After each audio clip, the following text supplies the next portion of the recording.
Bienvenidas y bienvenidos a Axolitech Podcast, el espacio donde exploraremos la tecnología y sus impactos medioambientales y sociales. Mi nombre es Ignacio Rondini, y si les interesa la tecnología y quieren saber más sobre sus consecuencias en el mundo, están en el lugar adecuado. Acompáñame entonces en cada episodio, a veces solo o a veces con invitadas e invitados, mientras descubrimos cómo crear un futuro tecnológico responsable e inclusivo. Que disfruten el episodio.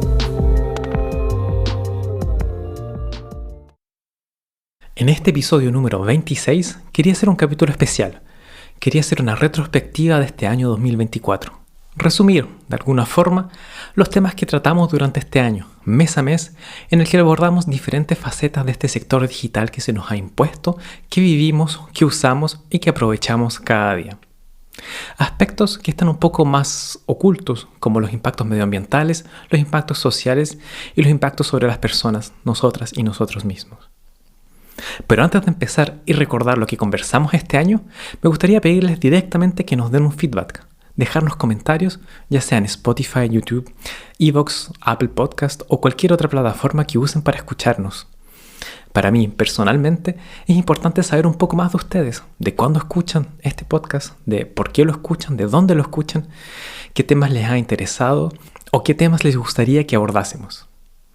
Estar hablando aquí, delante de un micrófono, lo hago porque me gusta compartir. Quiero hablar de las cosas que son invisibilizadas en este sector. Pero es muy importante saber quién está del otro lado del podcast, quién lo escucha, qué es lo que les interesa y qué es lo que les gustaría saber. Así que les pido, si les ha gustado o si les ha interesado este podcast durante este año, dejen un comentario, compártanlo, suscríbanse si no se han suscrito y transmítanos algún feedback para poder seguir mejorando, seguir haciendo contenido que sea pertinente para ustedes y que les guste y les siga interesando.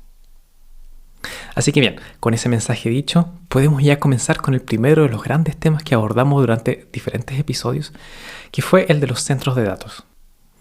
Esto nos permitió darnos cuenta que los centros de datos tienen un impacto muy importante a nivel medioambiental y a nivel local de donde son instalados. Entendimos que los centros de datos son la infraestructura que permite que este mundo digital, este mundo etéreo, exista. Es decir, que todas las páginas web, todas las aplicaciones, todas las plataformas y redes sociales viven de una cierta forma, son albergadas, como se dice, en servidores, en centros de datos y tienen un componente físico que existe en esta realidad. Es decir, las páginas web, mis correos, mi mail, todos los videos existen en alguna parte, ya sea en mi computador personal o ya sea en un servidor en algún centro de datos. Y vimos que estos centros de datos consumen mucha energía.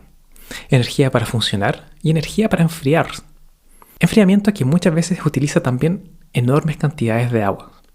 En varios episodios vimos que el uso de agua por parte de los centros de datos es un punto sumamente importante, ya que afecta directamente la localidad en la que se inserta.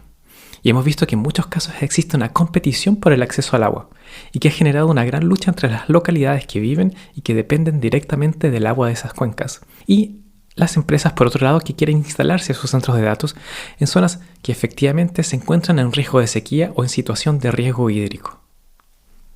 Vimos también que el agua es muy importante, pero no es la única sola forma de enfriar esos centros de datos, y ahí está todo el equilibrio que se debe poder encontrar. Queremos beneficiar de esta infraestructura digital, que permite nuestra vida digital, pero ¿cómo lo hacemos? ¿Dónde instalamos esos centros de datos?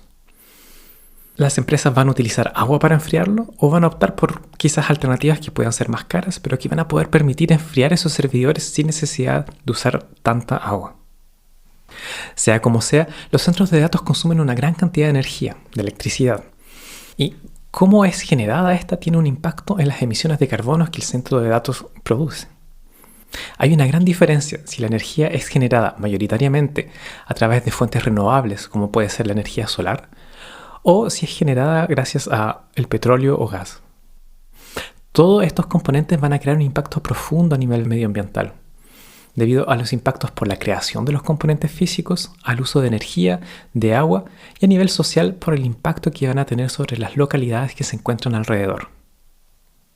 En definitiva, si hay que recordar algo de todos los episodios en los que hablamos sobre los impactos de los centros de datos, es la materialidad del sector digital. Es decir, el sector digital, compuesto por todas las aplicaciones, los programas, las plataformas web, las redes sociales, la inteligencia artificial, no viven en una nube etérea exenta de esta materialidad, exenta de impactos físicos. Tienen una existencia real, física en alguna parte. Lo que pasa es que no lo vemos, ya que seguramente están en servidores, en centros de datos que están alejados de nosotros, pero existen, tienen un impacto real. Y es necesario no olvidar que la digitalización puede ser útil y mejorar nuestras vidas, pero no es una solución milagro, sino que el sector digital tiene impactos medioambientales, impactos sociales y toda la vida digital tiene un componente físico. Y continuando con la materialidad del sector digital, llegamos al segundo tema principal de este año, los dispositivos o aparatos digitales.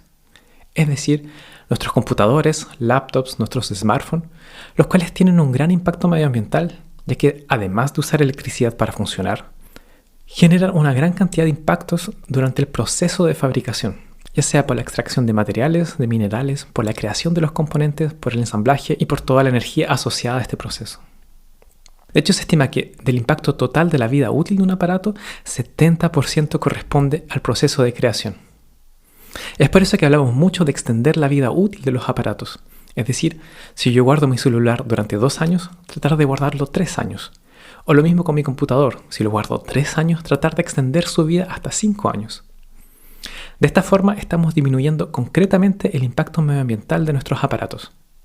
Pero como vimos en varios episodios también, esto no es tan simple, porque todas y todos hemos tenido un smartphone y luego de 2 años en general, si es que hemos logrado guardarlo durante 2 años, vamos a notar que está cada vez más y más lento, que va a tener menos memoria disponible, que no va a funcionar tan bien como funcionaba al principio, va a reaccionar más lento y en definitiva va a haber un deterioro general del dispositivo. Y la experiencia va a ser la misma ya sea con un smartphone, pero también con un computador. Y esto a pesar de que físicamente todos los componentes, todos los dispositivos electrónicos al interior de mi aparato funcionen bien y no tengan ningún problema. Ya que una de las principales causas de cambio de nuestros dispositivos no es que hayamos roto una pantalla o una tecla de un computador o que haya un componente defectuoso, sino que es una obsolescencia debido al software, a las aplicaciones y el sistema operativo. Esto significa que hay una dependencia de nuestros objetos físicos a ese componente un poco más inmaterial que es el software, que tiene un efecto directo sobre la utilidad de nuestros aparatos. Y este fenómeno de obsolescencia lo conocemos bien, ya que todos nuestros aparatos al principio funcionan bien, tienen mucha memoria, funcionan rápido, y a medida que vamos instalando programas, aplicaciones, y que estas aplicaciones y el sistema operativo empiezan a hacer actualizaciones, nuestro aparato, nuestro smartphone por ejemplo, va a dejar de funcionar bien, la memoria cada vez va a ser más limitada, y al final ni siquiera vamos a poder sacar fotos porque no va a tener memoria suficiente para hacerlo. Y aunque eliminemos aplicaciones, aunque hagamos un respaldo de las fotos para ponerlas en un disco duro externo, luego de un par de meses, luego de más y más actualizaciones, ineluctablemente va a ser componente del software, las aplicaciones que van a terminar de matar mi smartphone y va a transformarse en un aparato obsoleto, simplemente porque el software ya no puede ser ejecutado correctamente. Y esto tiene un impacto muy importante porque, como decíamos, la forma más fácil de disminuir el impacto del sector digital es alargar la vida útil de los aparatos. Pero si yo pongo mucho esfuerzo en alargar la vida útil físicamente para que mi smartphone o mi computador dure más, que sea más robusto, que sea más fácil repararlo, no se gana mucho si al fin de cuentas el software, a medida que pasa el tiempo, consume más y más recursos y deja inutilizable un dispositivo que físicamente no tiene ningún desperfecto. En fin, como segundo punto entonces, la obsolescencia de los dispositivos, que es una de las causas mayores de impacto medioambiental del sector digital y que tiene una relación directa no solamente con los componentes físicos, pero con los componentes de software, las aplicaciones, los sistemas operativos, los programas que queremos instalar y utilizar. Y para terminar, como tercer punto, ¿cómo no hablar de la inteligencia artificial? Y sobre todo la inteligencia artificial generativa. Desde hace un par de años su impacto se ha multiplicado, se ha vuelto una herramienta masiva y la mayoría de la gente que trabaja con herramientas digitales conoce o usa de alguna forma las inteligencias artificiales generativas, generalmente vía chatbots de inteligencia artificial. Pero como conversamos en varios episodios, hay 2 impactos o 2 dimensiones muy importantes que tener en cuenta. En primer lugar, los impactos medioambientales de los grandes modelos. El impacto medioambiental es enorme. Para poder entrenar esos modelos generativos se usa una cantidad enorme de energía y luego, durante la utilización, se sigue usando una gran cantidad de electricidad. Obtener los datos exactos es complicado porque muchos de esos modelos son cerrados, es decir, son privados y la información no circula hacia el exterior. Pero se puede estimar que entre buscar algo vía un buscador en línea o encontrar la información mediante un chat de inteligencia artificial, la inteligencia artificial va a consumir 10 veces más energía que la búsqueda típica que haríamos por Internet. Y se estima también que una conversación promedio con un agente de chat consume por lo menos medio litro de agua para enfriar esos servidores. Y quizás pueda decirse que medio litro es mucho, o quizás se podrá pensar que es poco, pero hay que imaginarse la cantidad de millones de usuarias y usuarios que usan ese tipo de herramientas cada día, e imaginar todas las empresas que están ávidas de poner inteligencia artificial en sus productos, sin saber realmente, de todas formas, si hay un real aporte o no a sus soluciones. Y aquí el mensaje no es dejar de usarlos necesariamente, pero sí usarlos cuando sea pertinente, cuando sea necesario, y no simplemente como un reemplazo de un buscador simple. Y tener conciencia de que el uso de estas herramientas tiene un gran impacto medioambiental, para entonces ser conscientes de cuándo usarlos y cuándo es justificado hacerlo y cuándo no, y cuándo nos bastaría con usar otras herramientas más convencionales. La segunda dimensión serían los impactos sociales. Hablamos de sesgos, hablamos de desinformación, hablamos de todos esos casos en el que el uso de la inteligencia artificial puede producir discriminaciones, puede crear grandes impactos negativos a nivel social. Por ejemplo, usar herramientas de inteligencia artificial para juzgar a gente, para reconocer a gente, para vulnerar la privacidad o los derechos de las personas. Y hablamos sobre cómo en todos estos modelos existen sesgos, de los cuales en ciertas ocasiones podemos detectarlos, pero muchas veces no somos conscientes que están siendo introducidos y que luego van a ser replicados en diferentes contextos y van a potenciar las desigualdades que ya existen en la sociedad. Y hablar de inteligencia artificial es importante por el gran uso que está teniendo actualmente y que va a seguir aumentando. Y a medida que va a aumentar, a medida que exista esta carrera a generar modelos más y más grandes, los impactos medioambientales están creciendo exponencialmente.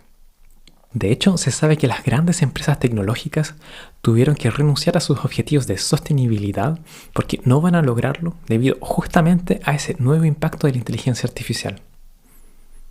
Y también es importante debido a los posibles impactos a nivel social, a nivel de derechos de las personas que el uso de la inteligencia artificial puede tener y que ya está teniendo.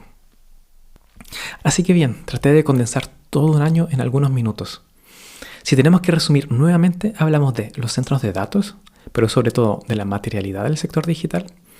Hablamos de la obsolescencia de nuestros dispositivos, de cómo lograr aumentar la vida útil de nuestros aparatos permite disminuir efectivamente el impacto medioambiental del sector digital, y hablamos por supuesto de la inteligencia artificial generativa, esos impactos sociales e impactos medioambientales. Y si hay un mensaje que retener de este año 2024, de todo este esfuerzo comunicativo que hicimos durante el año, es preguntarse qué rol queremos dar a la tecnología y qué ponemos al centro como pilar fundamental. ¿La tecnología por la tecnología o una tecnología al servicio del planeta y de las personas? Espero que les haya gustado este año 2024, este año de contenido, y que les haya gustado este episodio. Les agradezco mucho por haber escuchado este episodio, por haberme escuchado durante todo este año. Agradecer también a todas las invitadas e invitados que participaron en el podcast. Y como se los dije al principio, si les ha gustado el contenido que hemos hecho, dejen un comentario, suscríbanse, compártanos y cuéntenos qué es lo que piensan, qué es lo que les interesa y qué es lo que les gustaría saber más en este próximo año. Muchas gracias.